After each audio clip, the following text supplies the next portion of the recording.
All right, I've been using my little hoist, my little Harbor Freight hoist up there, and lifting it up, and I sucked until it started sucking air, and then I lowered it just a little bit, and it sucked a whole bunch more, and then I lowered it some more, and I kept on lowering it, and I got that hose down inside that transmission just as far as I could get it, and I kept on lowering it until it sucked air, and then I'd lower it a little bit more, and then I raised it all the way back up and started over again, and every once in a while it'd start sucking some more. Now this thing has not been warmed up. It's cold. It was in the single or probably the teens this morning. I didn't want to go outside and drive it, so I just set a halogen light underneath it and for about 20 minutes, and that's all I did. But as you can see, I got a puddle down there because when I got it up real high, it dumped out some on the ground. But this can right here has 24 ounces in it, and this can right here has, what is that? There's 24 right there, and it's a little below it, and I'll bet you there's enough down there on the ground to bring it up to 24. So I got 48 ounces out of it, and I think a quart is what? A quart is like 32, isn't it? A quart 32 ounces? So I got 48 ounces out of it, and I'm not for sure how much that thing holds. I'm gonna call my local dealer and find out for sure, and I'm gonna go get the fluid for it. But yeah, I think that did pretty good, and it took it a little while, but like I said, that fluid was really thick because I didn't warm it up or anything other than was just a halogen light for a little while. And I wanted to see how much I could get out of it before I went and bought it, so I knew how much to buy.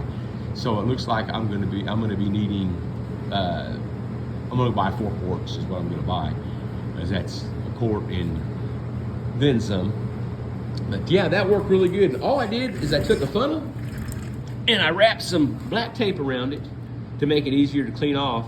And then I put a little bit of hot glue on here and then just shoved the funnel in the end of this hose, and it's cracked, but it sucked it shut. And then I ran the hose into here, and I used a step bit, drilled the hole out till it would fit, and then I hot glued it in place so it could not slide out of place. And then I got this little bit smaller hose, and this, I don't even know where it came from. It's just some hose I had out here in the shop. But it's smaller around than that white one. And then I did the same thing with it, hot glued it in place. And this is just an old sports bottle that we had in the house that it was still wrapped in plastic in there, no telling how long it's been sitting in the house. I just drilled a couple of holes in it, hooked it up to the vacuum cleaner, stuck this smaller hose down in there just as small, and I cut it, and I got crap on it now. I cut it at a little bit of an angle so that I could kind of worm around in there. I have to clean that off real good before I go back in there. Anyways, that's all I did. And it took, like I said, it took it a little while, but if the oil would have been warm, it wouldn't have taken as long.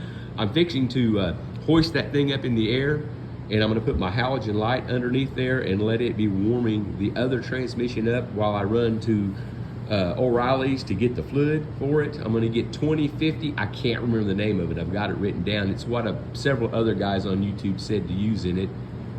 And I'm gonna buy 4 quarts of that, and I'm gonna call my local dealer and find out just how much I need to put in this thing. And I've also, I'm not for sure, but I think I've got a head gasket that is blowing exhaust into the carburetor, and you can see how oily this is, and I think it's blowing it over there, and the oil's coming out of the fuel pump right here. You can see that little clean spot there at the bottom. When you start this thing, oil starts bubbling out of there, and I watched a few videos, and that's what they said it's probably gonna be.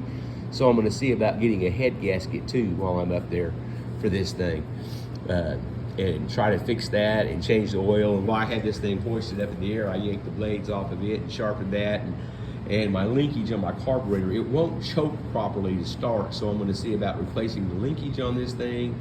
I mean, fixing the linkage on it, and it's starting to warm up outside, and I've got the power washer sitting right there. I'm gonna take it outside after I get through doing all this oil in these transmission, so I can wash all that stuff off and wash all this off before I start messing with that.